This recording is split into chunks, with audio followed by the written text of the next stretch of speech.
Observando a história. Jerry, véspera de Ano Novo 1911. Entre. Problemas no moinho. Oh, não. Uma das traves parece estar fora do prumo. Mas o que significa isso? Eu não sei. O Sr. Antioch me pediu para vir dizer que havia problemas no moinho. Eu não estava esperando uma Inquisição Espanhola. Ninguém espera uma Inquisição Espanhola. Oh, eu não esperava uma Inquisição Espanhola. My one and only prayer is that someday you'll care. My hopes, my dreams come true. My one and only you. O que você declara? Inocência, ora. Cardeal!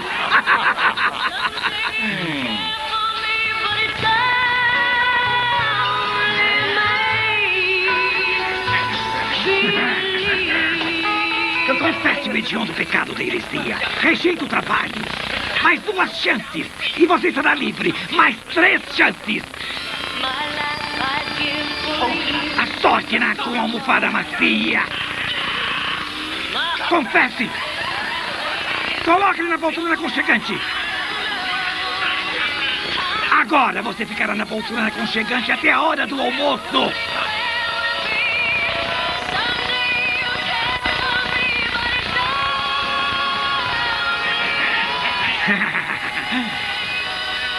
Confesse! Confesse! Confesse! Eu confesso. Você não! O mito da Inquisição Espanhola. A Inquisição Espanhola é infame. Bem antes da caricatura do grupo Monty Python, a história já havia chegado a um veredito.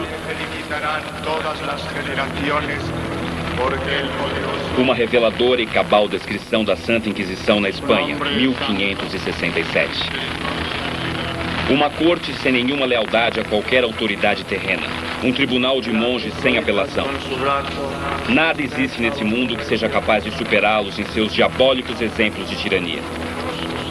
De fato, eles excederam-se de tal forma na barbárie que não é possível deixar de compará-los àqueles a quem mais se assemelham e a cujos procedimentos seguem seu mestre, o próprio Satã.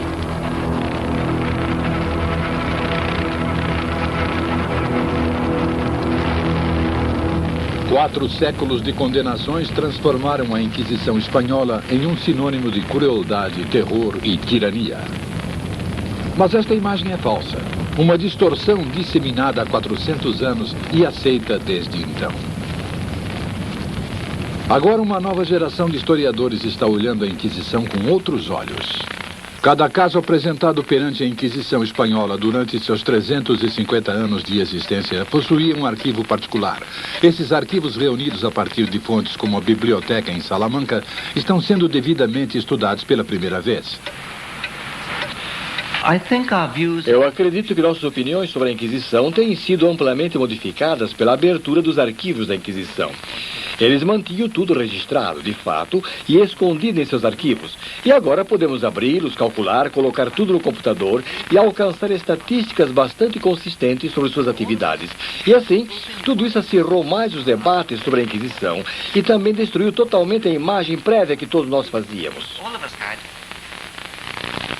Os arquivos são detalhados e extensos. A Inquisição mantinha as suas atividades fechadas ao mundo exterior, mas seus escrivães registravam todos os detalhes na confiança de que seus arquivos destinavam-se apenas aos olhos da Inquisição. A exaustiva tarefa de reunir este material antigamente espalhado por toda a Espanha desafiou as gerações passadas. A análise sistemática está apenas começando, mas uma versão bem diferente da Inquisição Espanhola já pôde ser trazida à luz.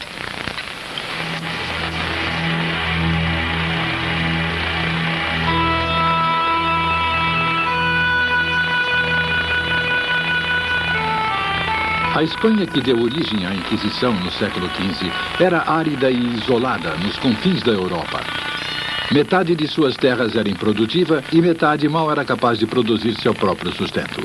Uma planície monótona e escaldante.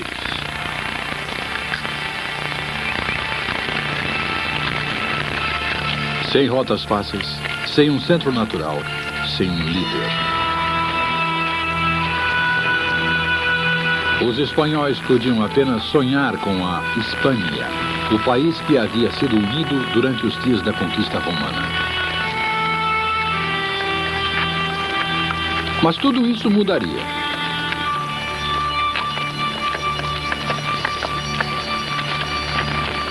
Na manhã de 18 de outubro de 1469, Ferdinando, herdeiro do trono de Aragão, e Isabela, herdeira de Castela, casaram-se.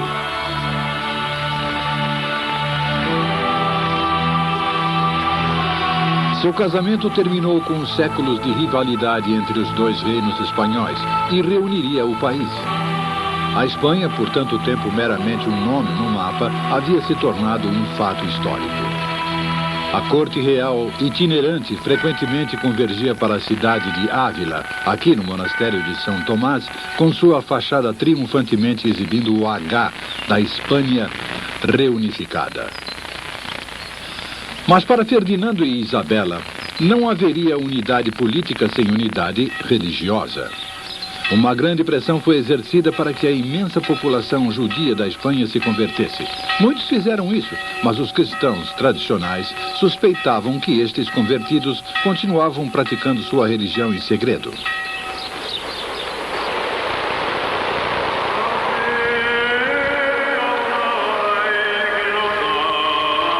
Sinagogas como esta em Toledo sofreram um escrutínio. Em 1480, um novo grupo foi designado para investigar. Intitulado de Santo Ofício de la Inquisición, ficou mais conhecido como a Inquisição Espanhola. A tarefa da Inquisição era descobrir a heresia, os desvios da verdadeira fé.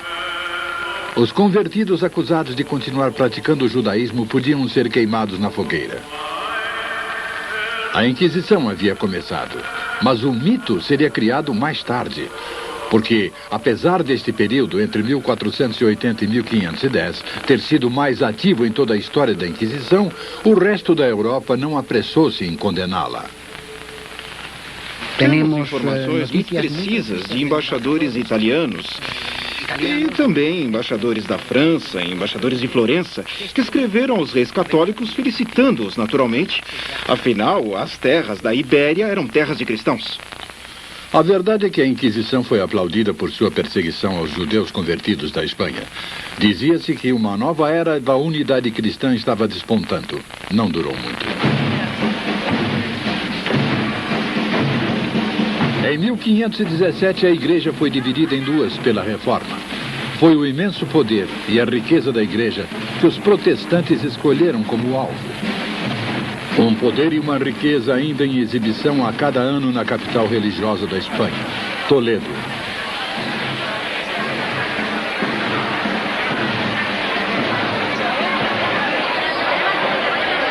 Até então, os padres haviam sido os mediadores inquestionáveis entre Deus e o mundo pecador e essenciais à sua salvação. Mas os protestantes declararam que o homem chegava a Deus apenas através da fé. Sola fide. Em alvoroço, a igreja partiu para a defensiva. O arauto da igreja, defensor da fé, era Carlos V, o imperador romano. Como líder da dinastia dos Habsburgos, ele também comandava os exércitos mais poderosos da Europa. Mas Carlos era mais do que apenas um Habsburgo. Como neto de Ferdinando, ele ascendeu ao trono da Espanha, colocando este país na linha de frente da defesa da fé.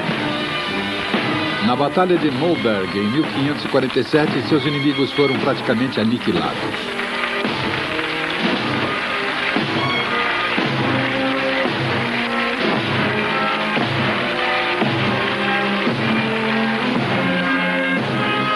Derrotados nos campos de batalha, os protestantes atacaram em outras frentes. Se a igreja empunhava a espada, os protestantes usavam a imprensa escrita. Não foi mera coincidência a prensa ter sido inventada e divulgada mais rapidamente nos países mais simpáticos à reforma, os Estados Germânicos, Inglaterra e os Países Baixos, onde esta prensa sobrevive até hoje, em Antuérpia. Com sua nova tecnologia, os protestantes podiam fazer um tipo de guerra diferente. Pela primeira vez foi possível engendrar uma verdadeira campanha de propaganda. Foi isso que os inimigos dos Habsburgos espanhóis fizeram com muita habilidade. A monarquia espanhola não foi capaz de reagir a isso. Sua força residia nos domínios militares e não nos domínios da propaganda. E eles acreditavam que esta era uma forma injusta de fazer uma guerra. Isso não era apropriado para cavalheiros. Cavalheiros lutavam com armas, não com panfletos nem com ideias. Um ano depois da Batalha de Mühlberg, uma onda de denúncias anti-espanholas começou a vazar das prensas dos protestantes. Mas a polêmica precisava de um foco. Encontrou um no grupo expressamente designado pela Igreja para assegurar a fé católica, a Inquisição. Um mito estava sendo criado. Todas as diferentes acusações foram reunidas neste documento. Uma reveladora e cabal descrição das várias práticas insidiosas da Santa Inquisição na Espanha, publicado em 1567. Um ano depois, já havia sido traduzido para o inglês, francês, holandês e alemão. Seu autor, disfarçado como vítima protestante da Inquisição, escreveu sob o pseudônimo de Montanus.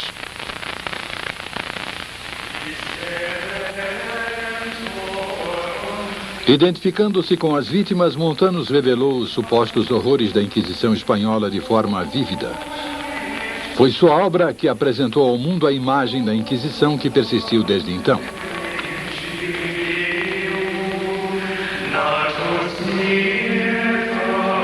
Esses torturadores apresentavam-se totalmente vestidos, do alto da cabeça à sola dos pés, em trajes de lona, como as vestimentas utilizadas pelos demônios no palco dos teatros. E exatamente com esta finalidade, provocar medo físico e mental em uma pobre alma de ver-se torturado por uma figura demoníaca.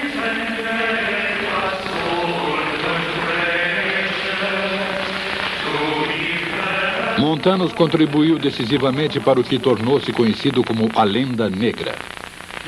A Lenda Negra foi o nome dado pelos espanhóis à imagem criada por seus inimigos.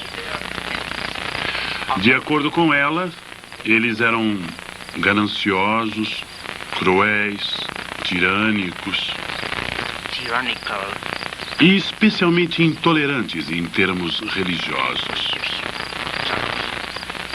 E é claro, o papel representado pela Inquisição, especialmente a intolerância, era crucial. A Inquisição foi a pedra fundamental dessa construção. Nos primeiros anos do século XVI, a fim de combater a crescente onda de heterodoxia religiosa, o Papa deu ao cardeal Jiménez da Espanha a permissão para invadir as terras sem autorização ou consentimento, em um reino de violência, terror e tortura que tornou-se uma paisagem devastadora. Assim era a Inquisição espanhola.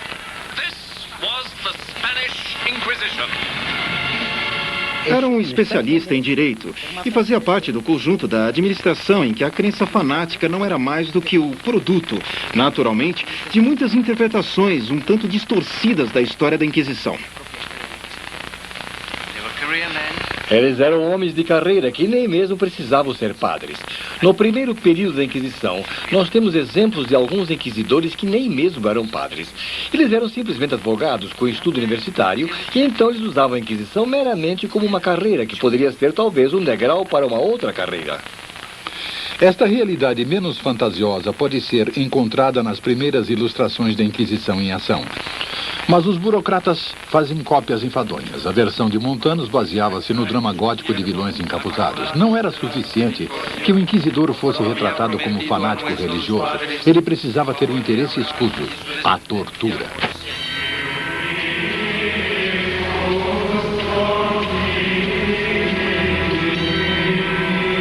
Os abusos da Inquisição foram os mais execráveis.